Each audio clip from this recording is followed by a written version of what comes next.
Hello and welcome to the City of Calgary's webinar on what to expect when we're inspecting. Before we get started, I will outline a few features of our webinar. On the top right, there are a few icons. The icon with the question mark is our Q&A. Throughout the webinar, you can post questions here and we will have some time for some audience questions. The next icon is a cog where you can change display settings, add subtitles, and change language settings. Subtitles are available for Simplified Chinese, Hindi, Filipino, French, Spanish, and Urdu.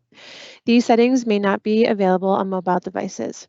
Our webinar is being recorded and will be available to the public at the end of the session. Questions can be submitted anonymously. I'm your host, Kathleen Smiley, and now I would like to introduce to you our experts. Joining us today are Sean Whalen, Building Safety Codes Officer, and joining us in the chat is Jean Semet, Senior Safety Codes Officer. Welcome, everyone. In today's webinar, we're going to discuss information on preparation for inspections and the types of inspections you may require and how to book them with ease. We're going to get started by introducing today's subject matter expert. Okay, thanks, Kathleen. My name is Sean Whalen. I am a building safety codes officer with the City of Calgary. I've been with the city for about 3 years now. I've done field inspections for residential and commercial. And today I will be discussing some insights to help streamline your inspection, including navigating the inspection process itself, permit and document requirements, and how to identify a safety codes officer or a city inspector. So let's get started. Awesome. So I'm thinking about starting a home renovation project and I'm trying to learn the steps that are involved. Where do inspections fall within my home renovation journey? Okay, that's a great question, Kathleen. For instance, if you are renovating your basement, for example, or you're altering the structure of your home, changing a natural gas line, maybe changing some electrical, plumbing system, HVAC, you will require city permits, which will also require inspections. Now, after your permit has been issued and you've got to a certain stage of construction, you will want to call in for your inspection to make sure that what's being built is safe, secure, and meets the applicable safety codes requirements to the scope of work that you're doing. Now, inspections, it kind of all depends, and we will go over this later on. Some inspections can be done, in one shot. Maybe they take 2 inspections, but usually the way we look at it is that inspections are one of the last steps when getting your project completed.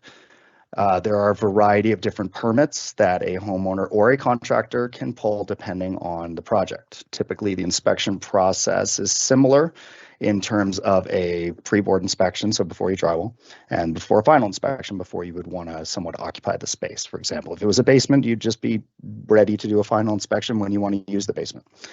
So the permits that will require inspections include what we call a residential improvement permit, like a basement renovations. That would be a home improvement permit. We also have single construction permits, otherwise called SCPs. That would be a brand new home building permit. We also have existing construction, which is similar to a residential improvement permit. We'll go over that later on in some slides. And we also have what you would see around the city as kind of like townhouses or row houses, 4 to 6 of them sometimes in a row. And they would fall under what's called CMF, which stands for commercial multifamily, but more on the end of calling it like more multifamily. There's also associated trade permits with that as well. And in the chat, there's going to be a link for booking inspections. And yeah. Amazing. Good to know. So how do I go about booking an inspection? Right. So what do I need to have for one? Why do I need an inspection? Right. So inspectors verify that the completed work that you're doing meets the safety or approval standards, and they can assist if you encounter problems with your project along the line.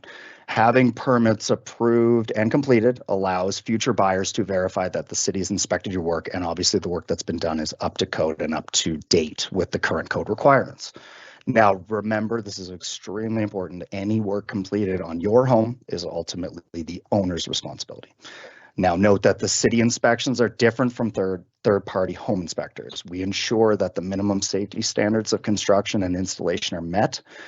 For information regarding third-party home inspections, you can visit Buying and Selling Your Home. Okay, perfect. So how many inspections are typical within the inspection and improving of my permits? Okay, that's a great question. So it all depends on the scope of work, right? We'll start with something kind of a little more straightforward. Let's say you just want to develop a basement. You're not trying to make a suite. You just want to take the existing space that you have and turn that into, say, a living room, maybe even with another bedroom off to the side. Um, we will do one framing inspection, and at that framing inspection, we will decide based on what we're seeing, the code requirements, if they are met or they are roughed in or to our liking and to our satisfaction. We might only do one inspection, but we need to be perfectly clear that it all depends on how far along you are at the time. So let's say your framing is done, but maybe the electrical work isn't done. Well, then we might need to come back for that. Just kind of all depends on the site requirements and where we're at. So before you book an inspection, you have to ensure that you meet all applicable requirements beforehand.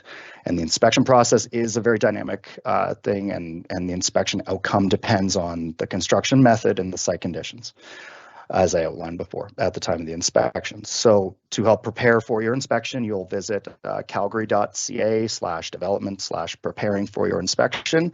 And those links are in the chat as well. Awesome. So does each permit that I have require an inspection, or can the inspections be combined? Okay, yeah, right. So inspections they're a part of the approval process and are included in the permit price. Your permit is not complete until the work is passed. Now, sometimes if there is two inspections, people will do the first one and then maybe the final doesn't get called. You have to call that final inspection if one is needed, and you've got to pass it to get a completed permit. This is where we get into sometimes permits go overdue. That requires us to get a hold of people and remind them that they need another inspection. So all your work requires a permit. If you don't obtain a proper permit and the work has been completed, you have to obtain the proper permit and call for an inspection.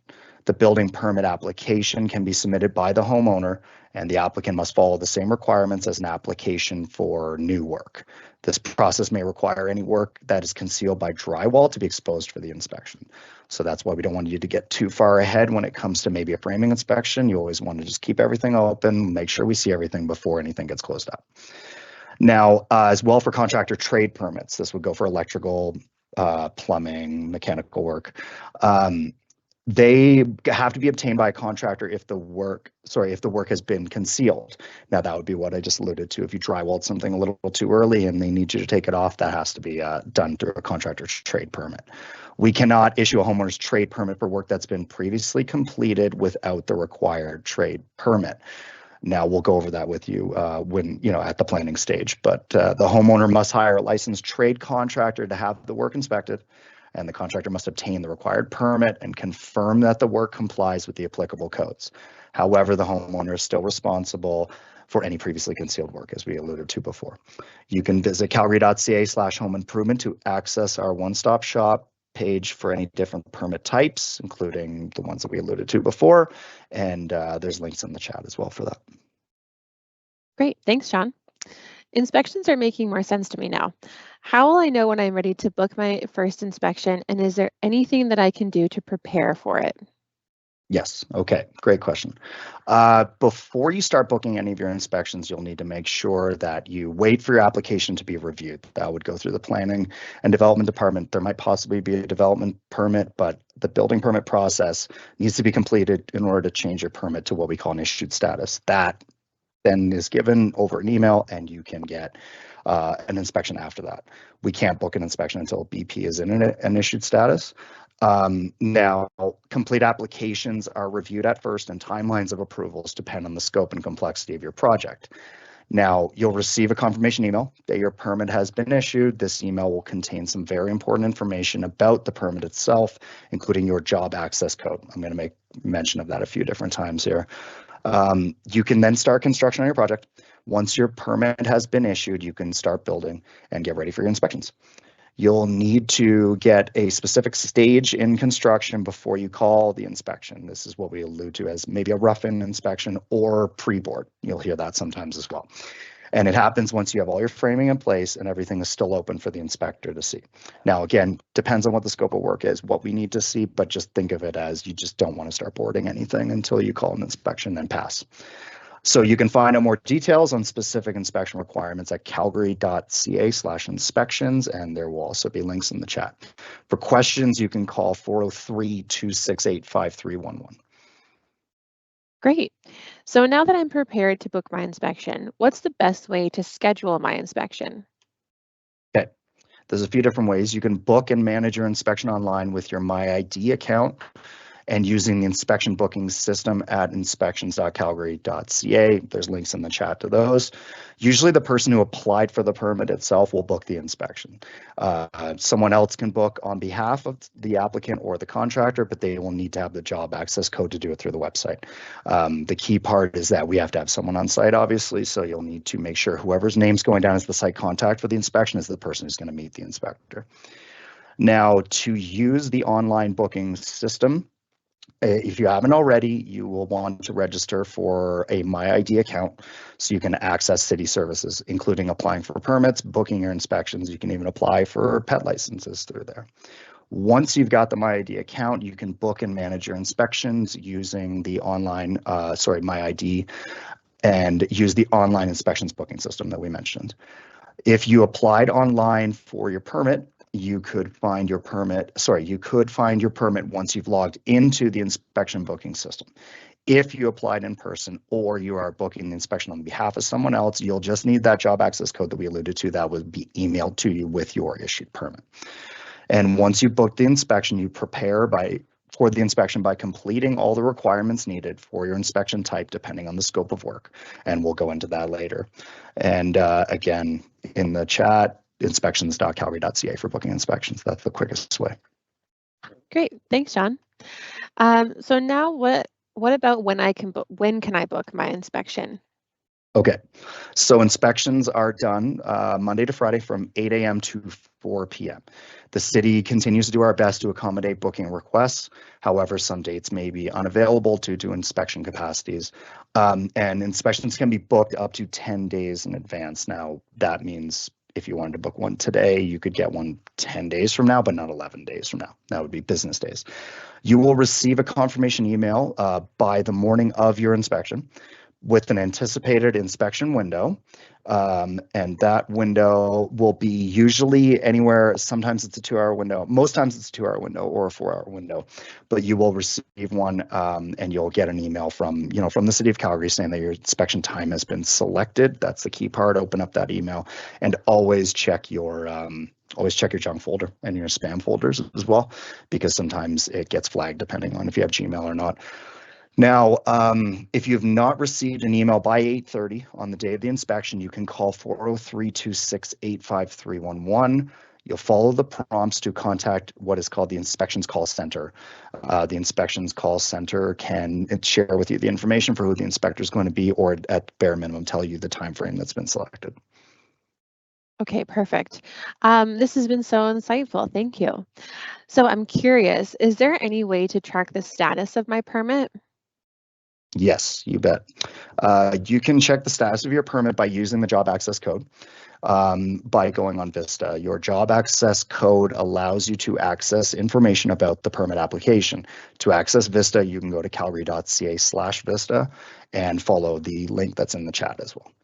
Okay, cool. But can I book an inspection with my job access code? Yes, you can. That's the quickest way. Usually applicants can find their job access code after submitting a permit on the permit confirmation email that you get back from the Planning and Development Department. And as the job access code is confidential, anyone requesting that should contact the permit applicant to request that job access code. Okay, perfect.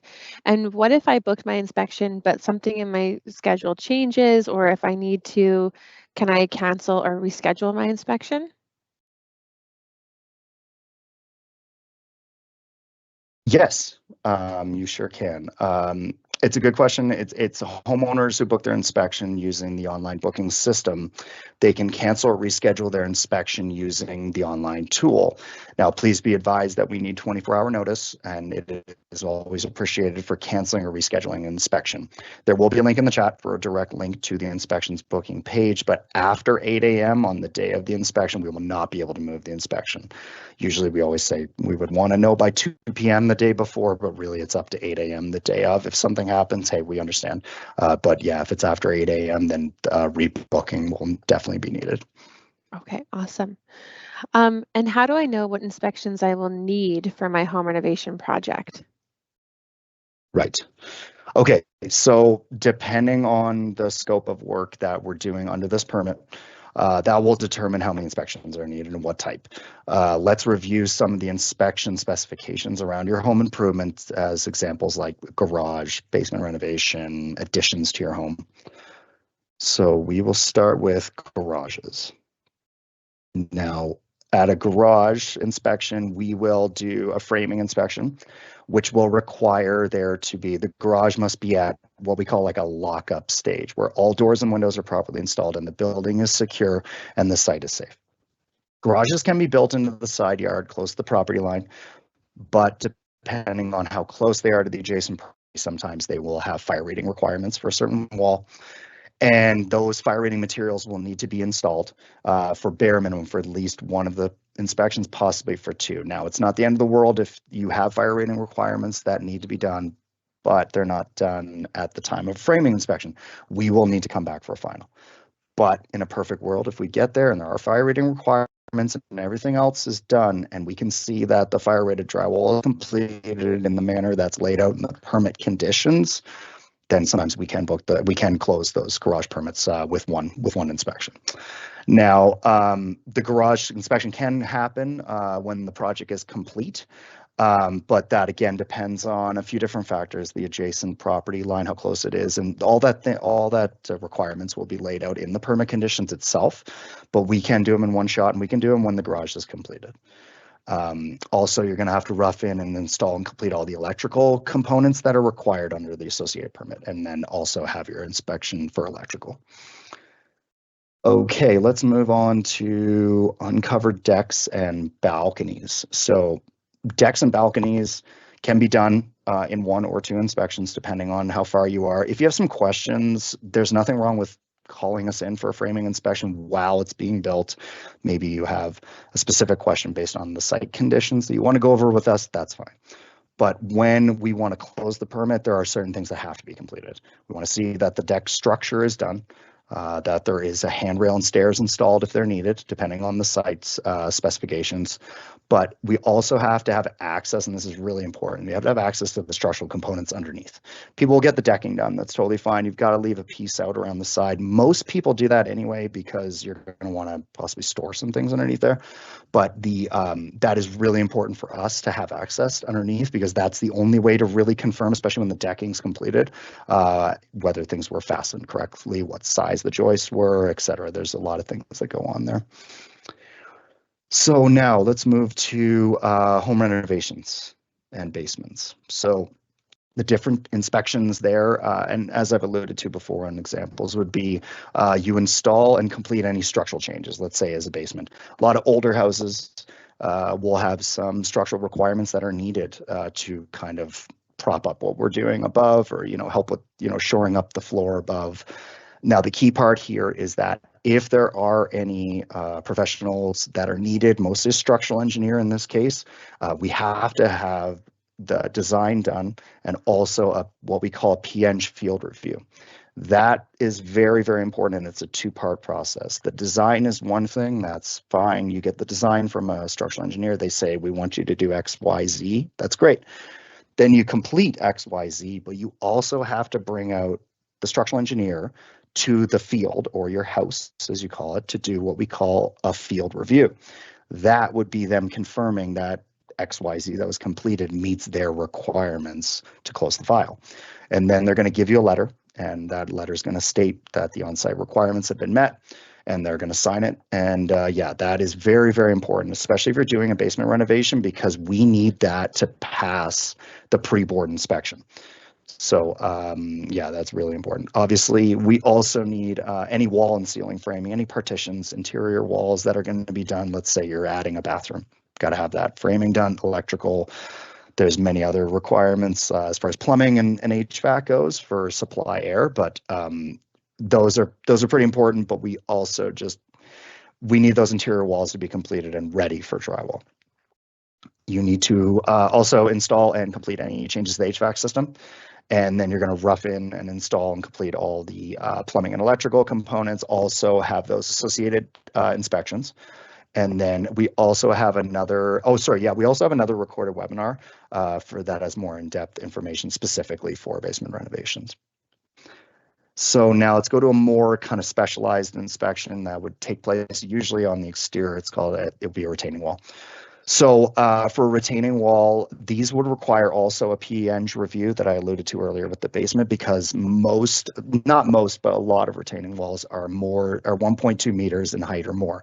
The requirements in the National Building Code say that we have to have an engineer design that wall if it's going to be 1.2 meters or more in height, and also do that field review that I alluded to. Design XYZ, you install XYZ, then they've got to come out to site and make sure that XYZ is to their liking. So also, if there's going to be a change in height and elevation of 600 millimeters or more, we also require guards. This would pertain to like a retaining wall. Let's say it was in your backyard and there's a change in elevation. Let's say you walked on the top of the concrete, but then the dirt is 605 millimeters down. You'll need a guard on that side to make sure someone doesn't, fall down that 600 millimeters. And then, also additions to the house.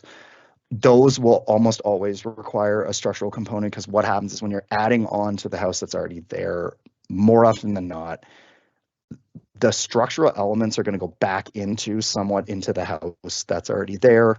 That's just kind of like almost a structural, not really a requirement, but something that happens quite often. And that will also require a design by a structural engineer and the sign off for the field review, and we will need that before pre-board. You're going to obviously install and complete all the wall and ceiling framing like before. You're going to install any windows and exterior doors. You're going to install and complete any HVAC changes. If those changes required a permit, that would require your HVAC inspection to be passed before we pass the pre-board. And obviously the same goes for electrical and plumbing, got to pass those inspections. And a very, very important, do not install insulation or vapor barrier or drywall over any of that work that requires the inspection to be concealed and seen. And that goes for us, HVAC, plumbing, and electrical. And then we'll get to secondary suites. So most of the inspections that I mentioned previous, depending on the site conditions, how far along you are, how good we deem the work that has been completed to the code, those can be done, some of them in one inspection. Secondary suites are 2 inspections, no matter what. So you're going to need to do any professional engineering reviews on site for any of the framing. We have to install and complete all the wall and ceiling framing. As you mentioned before, any windows and egress doors have to be put in. Egress windows are very important. Those are a must-have for life safety items. Those have to be completed as well. You're going to rough in all the plumbing and electrical, as we mentioned. There's also going to be possibly some requested documentation, like we mentioned with the PN review, and possibly also remember, again, same as before, anything that requires drywall, do not insulate or use vapor barrier drywall yet until we pass all those inspections. And there are some pretty specific requirements about the mechanical room. I won't go into like the very specific parts of it, but there are a few code items that have to be completed in the mechanical room. Whether those are done at the framing stage or at the final stage, that's fine. But we have to have those completed in order to get the permit closed and to get the suite registered. So the final inspection requirement would be that the construction in general would just need to be completed. You would want to think of the suite as if you were trying to move a tenant in, you want to move the tenant in 2 weeks, you have to have our inspection completed in order to do that. So we want to see the suite completed. We don't want to see any incomplete work. We don't want to see any incomplete permits. The trade permits must be closed. And in order to get your occupancy, we have to meet those requirements. And also for more in-depth information regarding secondary suites and basements and backyards, visit calgary.ca/webinars. And also, oh yes, so and there's a lot of links in the chat. And for information regarding what works need to be completed in what manner for your home, visit calgary.ca/development/homeowner-inspections. And there's links in the chat to the other ones, especially the specific backyard ones, secondary suites, things like that. Perfect. Thanks, John. So are there different requirements for inspections on new homes being built compared to renovations being done on an existing home? Yes, there are varying requirements for a new versus an existing home renovation. For renovations to an existing house, we are only going to be inspecting the work that's been completed under the permit. Some people get confused about that. They think we're going to come for a basement renovation and go up to the house and start looking at stuff on the main floor. We are there to look at the scope of work that entails what we are doing there. And often will only require one inspection to confirm that the work has been done correctly. But as I alluded to earlier, a lot of factors go into that and basically the completeness of the construction at that point. Now, you will also need to call in each trade separately. Remember that. That's why you have to stay on your contractors if you have them. For those, they have to book their own inspections and they're separate. A building permit for a home renovation is just for the building side of things. You might also have an associated mechanical, you might have an associated plumbing, you might have an associated electrical permit. Those have to be called in separately. And each of those inspections obviously needs to be booked separately. So for new buildings, or what we call SCPs, single construction permits, those are booked in phases throughout the project. Before booking the inspection, all work for that phase must be completed. So let's say the foundation. So the foundation is going to require the building department, the electrical department, and the plumbing department to come out to look at the code requirements for their scope of work within that new build. But when you book that inspection, because it's booked under one building permit, they will come out on the same day. So you have to be ready for all three phases. So for a foundation, you can't just call in the foundation inspection, bring the building inspector out and go, well, sorry, I'm not ready. I was only ready for electrical. You have to be ready for all three.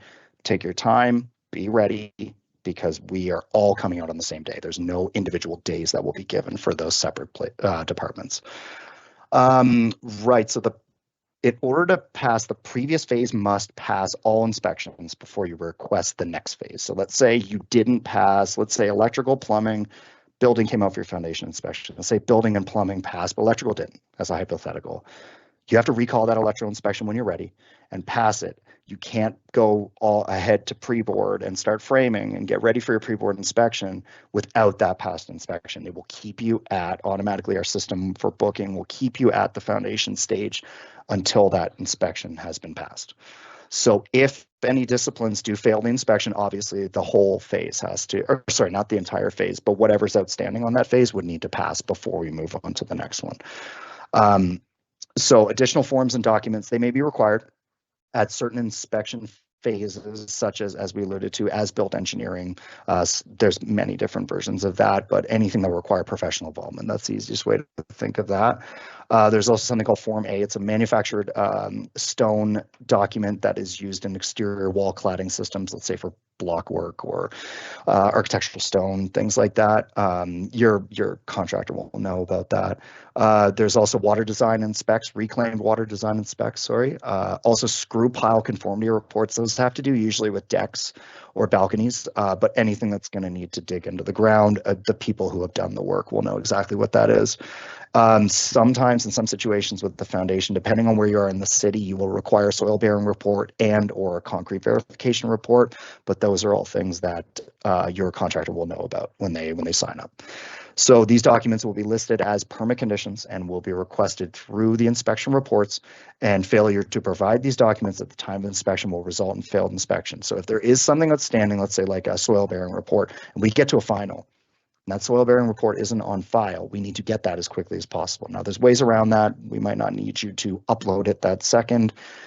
Sometimes people get in a panic on the last day of a final, they're missing a document. You can talk with your inspector individually about that. They'll probably just accept you emailing it to them directly, and then they can send it off to file. But please be on top of these things. Don't let it get to final before we figure it out. And to help prepare for your inspection, go to the links in the chat. Awesome. Thank you for those insights, John. So I know we kind of chatted about this, but just going over the certain outcomes of each of the inspections, I imagine, like you said, all all inspections are not always approved. So what happens if my inspection still requires work?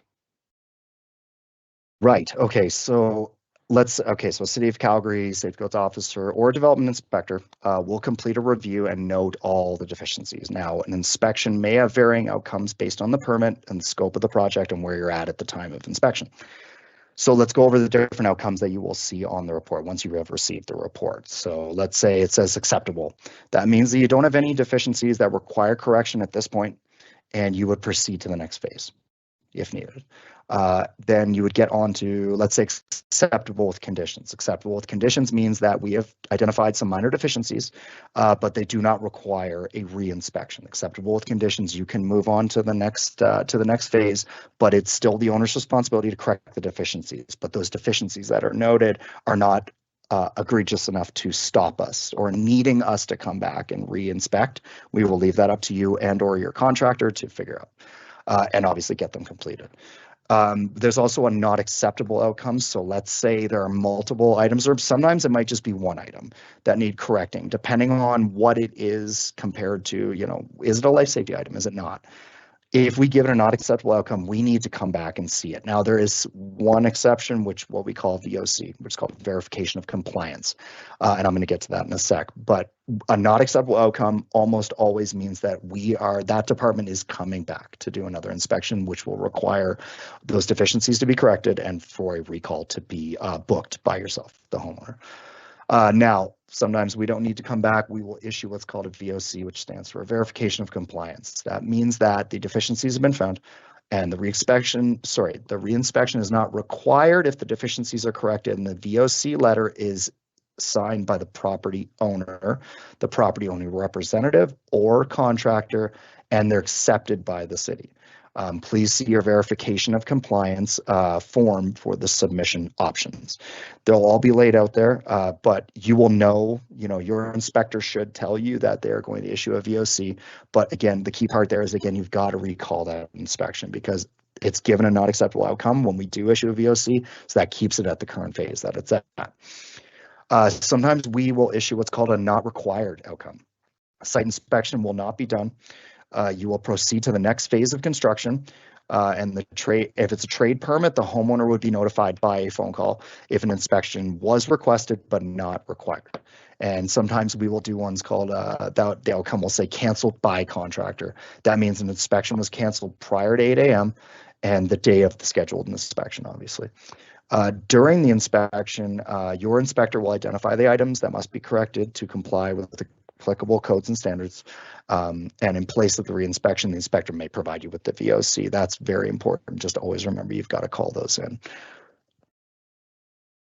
Okay, great. Thanks, John.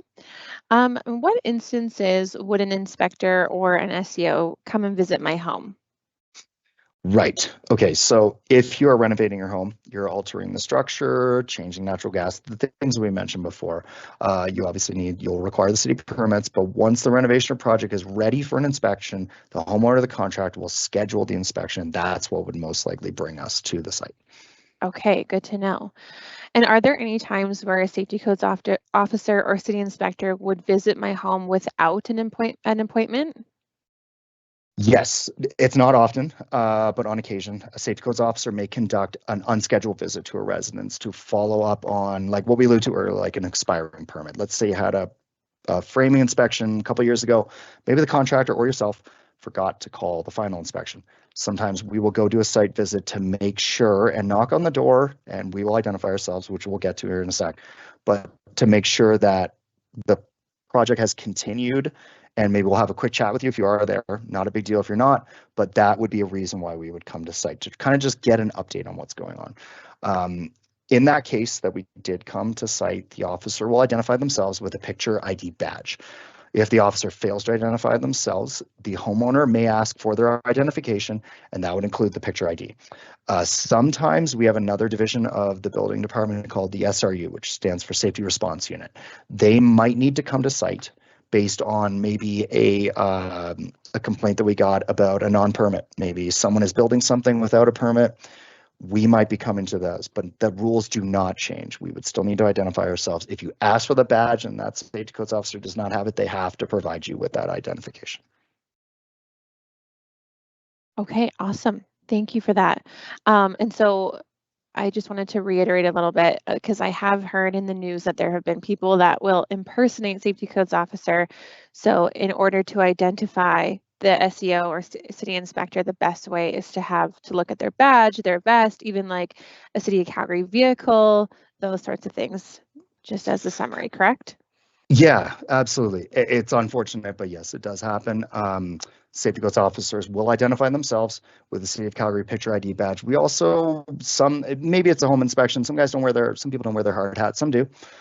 Our vests are very clearly marked. We're also going to be wearing safety boots. You know, if we're showing up in shorts, that's a dead giveaway. That's probably not us.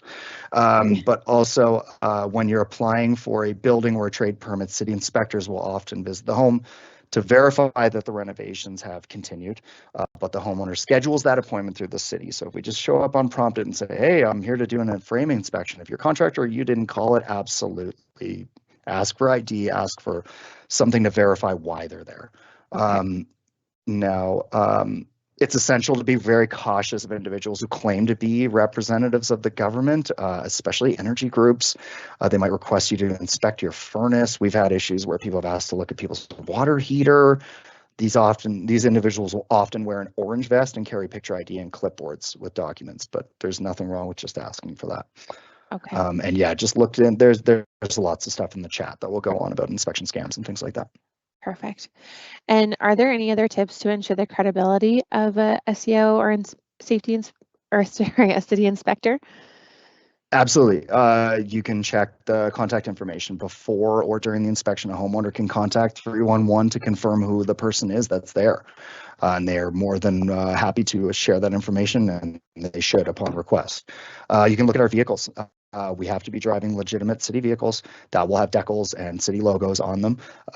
You can also, if you are really in question and something doesn't feel right, you're more than welcome to call the police if something doesn't really sit right with you.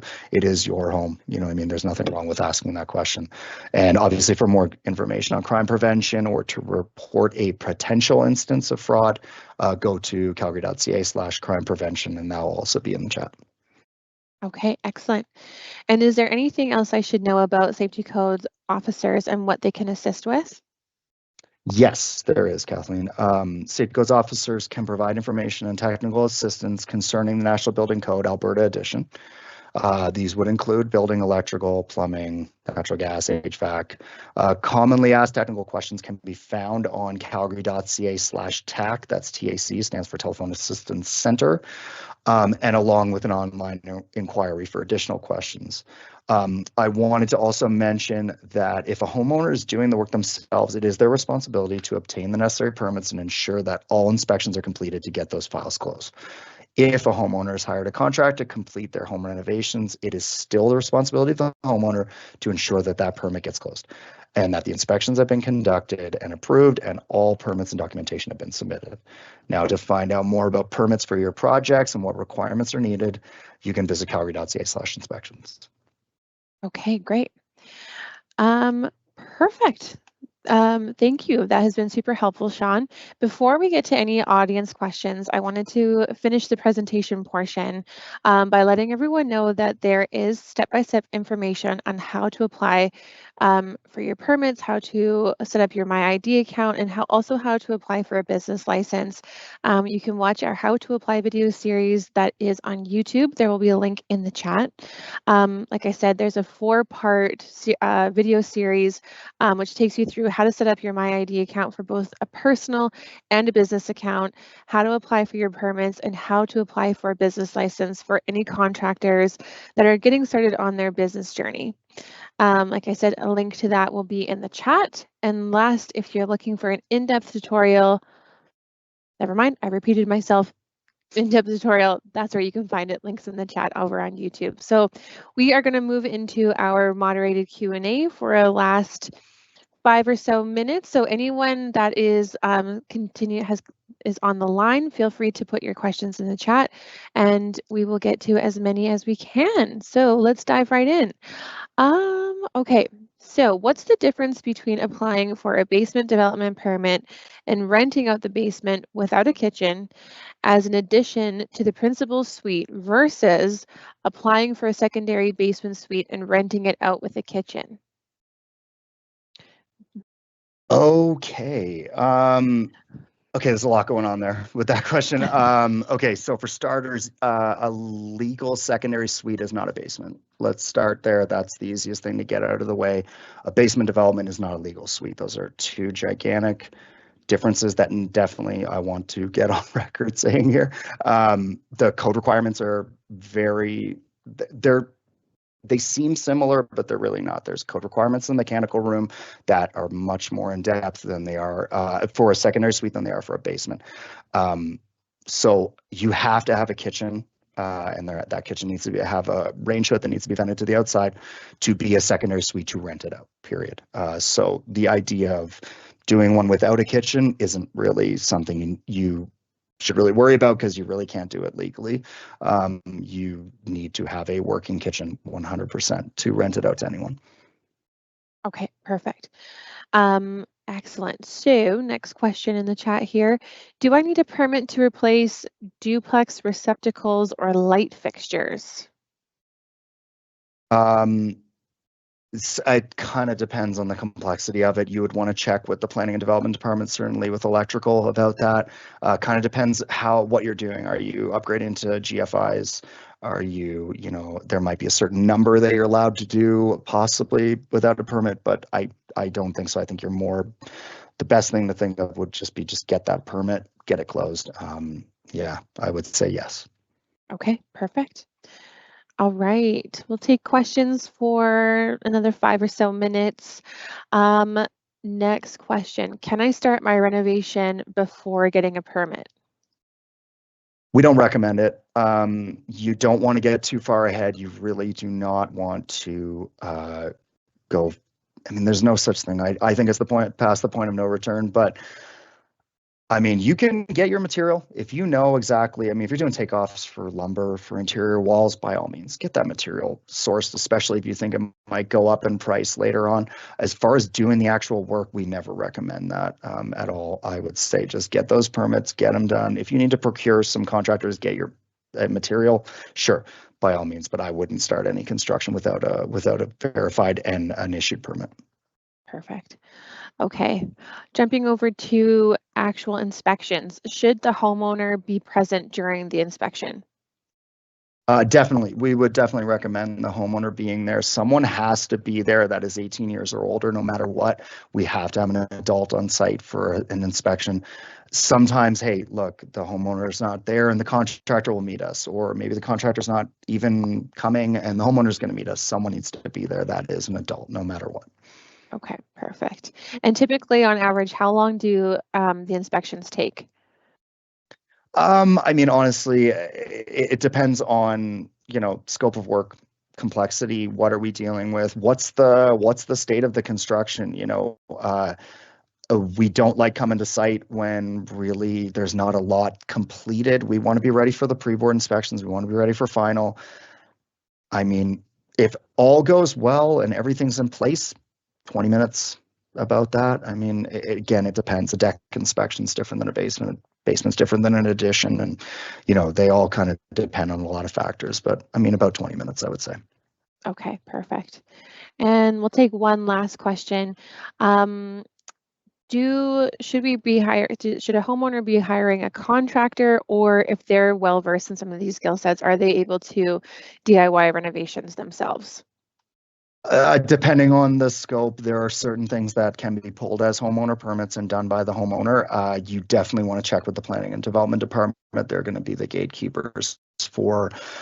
You've got to be totally honest with them, obviously, about what you're doing, what you plan on doing, have all that information ready. But there are lots of things that can be done under a homeowner permit. But depending on the complexity, we might need to get a registered trade to do the work and get that permit.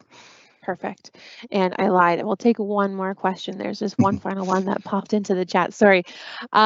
Do inspectors look at work that was completed without a permit by a previous homeowner if we are purchasing a property and get a permit for new work? Great question. That is a great question. Okay, we like I alluded to earlier, if we're there for a basement, we're not going up to the main floor. Sometimes people get worried, oh, I think maybe that thing in that bedroom might be a problem. We are there to look at the scope of work. If the scope of work tells us that it's for a basement, we are going to look at everything in that basement. Now, sometimes depending on what we see, we might need a correction. And sometimes the homeowner will come back to us and say, well, I didn't do that. Well, unfortunately, the scope of work in this example would entail everything in that basement at this point. So again, the complexity, it kind of changes, on a permit by permit basis, but we're not going to go sniffing around on the upper floor looking for something if we're only there to look at the basement. Okay, perfect. All right. So that concludes our webinar for this afternoon. Thank you everyone for participating in the city's webinar on what to expect when we're inspecting. We've posted a slide with our phone number and website for more information. If you have any questions, you can contact us by phone at 403-268-5311. Visit us on the 3rd floor of the municipal building or chat with us online. A link to the recording will be available on calgary.ca/webinars, and you can also rewatch this webinar by clicking on the same link provided in your Eventbrite ticket. We're going to share a link to our post-event survey in the chat. Please take a few minutes to let us know how we did today and any other topics you're interested in learning more about. Also, if you have questions that were not answered, calgary.ca/inspections is where you can find a lot of those answers. Please contact the inspections call center as well at 403-268-5311, and they are available from 7 a.m. to 4:15 Monday through Friday. Thank you all again, and have a great rest of your day.